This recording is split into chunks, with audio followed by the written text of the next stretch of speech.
Ayan, makikita tayo dyan na ano,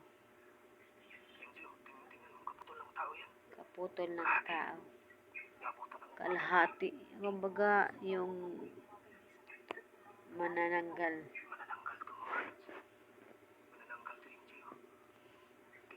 Pero mo sa araw, matindi yung kapangyarihan, no? Na taglay nitong ano sa dilim yan eh. Ang ayaw ng liwanag sa dilim, kaya tayo dapat lagi sa liwanag tayo, sa kabutihan ng Diyos.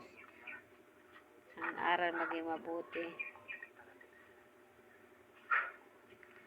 Sa simentaryong luma to sa isang ano eh, isang mga probinsya.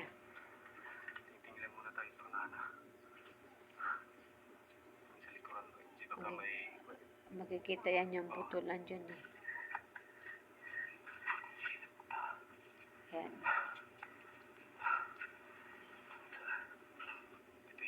Ayan yung putol ng katawan. Oh, nilalangaw na yung putol. Gumagalaw-galaw pa. Gumagalaw-galaw yung bituka mga lods. Gumagalaw-galaw pa. Gumagalaw-galaw yung putol na katawan ng isang babae. Oh. Hindi pa bumalik yung kanyang kalahating katawan. Baka may nagtatago, baka makita tayo. O baka nandiyan lang yan sa gilid-gilid. Nagtatago lang. Hmm? So talagang manananggal yan. Gumagalaw-galaw pa. Oh.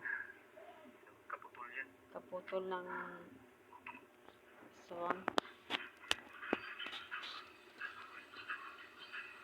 Dali. Nandiyan baka o yan, gumagalaw-galaw pa oh. Oh, di ba? Makita mo yung manananggal. Gumagalaw-galaw yung kalahati ng kanyang katawan. Yung kalahati wala. O may mga nilalangaw-langaw pa nga. O yan oh, putol o yan oh. Di ba? Kitang-kita nyo naman. Oh. Yan ang aswang.